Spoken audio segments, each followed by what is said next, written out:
Bonjour. Ça vous parle? Non, pas du tout. Ah, tu fais du rétro, tu reconnais ça au moins. C'est des jeux rétro. Donc c'est DOSBox, c'est un émulateur DOS qui fonctionne sur tous les environnements. Il fonctionne sous Windows, il fonctionne sous Linux et il fonctionne sous OS X. C'est top, hein? Ça marche sur tout. Donc la démarche est la même, un peu pour tout le monde. Donc là je vois, c'est ce qui m'intéresse en fait, ce qui bloque beaucoup de gens en fait, c'est que les gens savent pas comment accéder à leur dossier. Il leur faut, enfin, ça leur pose problème parce que c'est pas des experts DOS, ou ils ont jamais utilisé DOS, ou ils ont utilisé DOS il y a tellement de temps qu'ils savent même plus ce que c'est un CD. Ils savent même plus accéder dans un dossier. Accéder à un dossier, pardon. J'ai du mal, hein. Il est 12, 23h32. Non, il est 2h30 du matin, pardon. Donc je prends mon temps je prends du temps pour faire cette vidéo. Alors, c'est pour expliquer aux gens qui voudraient utiliser DOSBox et puis qui connaissent pas les rudiments du DOS. On va leur expliquer un peu comment ça marche et comment accéder à votre dossier. Jeu par exemple, enfin c'est essentiellement fait pour jouer en fait, on va pas se cacher.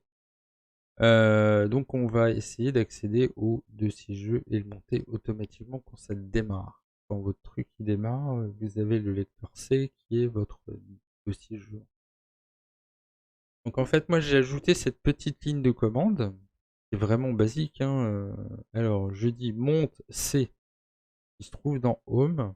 Alors se trouve sur la machine physique, d'accord? Se trouve dans Home, iBed, Jeux. Je vais vous montrer ça en concret. Oh, je vais y arriver. Alors, ici, hop. Donc, on est dans Home. Ok. Dans le dossier, dans le Home, il y a le dossier iBed, le dossier personnel. Donc, il y a le dossier jeux. Donc, mes jeux sont dedans, simplement. Il n'y a rien de foufou, c'est juste ça. Donc, ce que j'ai fait, moi, du coup, hop, je reviens. Donc maintenant, je peux accéder à mon jeu préféré sous DOS qui s'appelle Quake. Donc je tape C2 points. Et si je me trompais pas d'écran, ça irait mieux, hein. C2 points. Et dans mon dossier jeu, je vais taper des jeux. Hop. Et non, t'es dedans déjà, tête de nœud. C'est des Quake. Hop. Donc ici, j'ai tout mon dossier Quake. Voilà.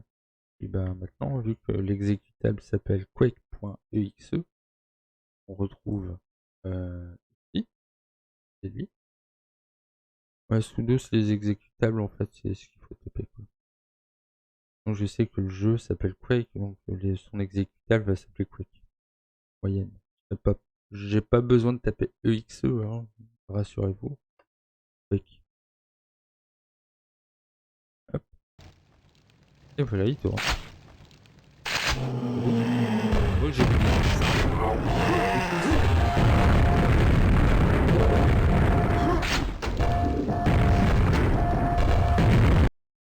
Donc le plus pénible, c'est de savoir comment je configure mon fichier conf. Alors sous Linux, et on va le retrouver. Alors ici, vous allez dans affichage, vous allez afficher les fichiers cachés. Ok. Et vous allez tomber sur un dossier DOSBox. Voilà. Vous avez votre fichier conf. Tout en bas, tout en bas, tout en bas. On est tout en bas. Voilà. Je vais essayer de grossir un peu l'affichage pour que vous voyez mieux.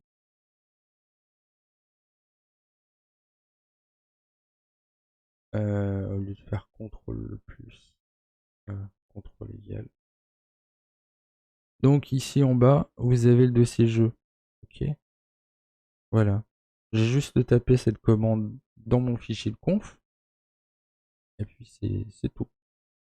Si vous avez un PC Windows, d'accord, vous n'allez pas taper home slash nightbed slash enfin, voilà je vais vous taper l'équivalent sous Linux, ça va être mount, ok, mount c, ok. Si votre dossier jeu est dans C par exemple, vous avez un dossier, on va l'appeler DOS, ok. Si vous avez vos jeux dedans, vous avez un dossier jeu, vous voulez que afficher les jeux, voilà, ça va être ces deux points. Ce qui n'a rien à voir avec Linux, hein. On comprend que c'est pas la même architecture du système. Mais ça va être quelque chose qui va ressembler à ça. Ou alors, s'il s'appelle jeu, vous tapez jeu ici, hein. Et vous avez sur C votre... Ou alors si c'est dans mes documents, vous allez taper mes documents. Alors il faut faire attention avec les noms longs, avec les commandes DOS, ça risque d'être compliqué, donc essayez de vous simplifier la vie. Mettez ça, créez votre dossier jeu ou DOS ou rétro par exemple. Vous faites un dossier rétro, tapez jeu, hop, et vous faites votre dossier jeu là-dedans. Parce que dans le rétro, on peut retrouver des drivers, des choses comme ça. Donc ça va être un truc qui va ressembler à ces deux points. Quelque chose ou quelque chose tout court. Tout dépend. Voilà. Voilà, y a rien de fou. C'est juste simple. Voilà. On va savoir que, bon, tomber sur un jeu qui fonctionne pas, c'est bien compliqué quand même. Beaucoup d'évolutions avec DOSBox. Et ça marche plutôt bien. Bon, voilà, le tuto est terminé. Je vous souhaite une très bonne journée, une très bonne soirée, une très bonne matinée, très bonne nuit et une très bonne semaine. Parce qu'on va se revoir la semaine prochaine. Allez, à toutes.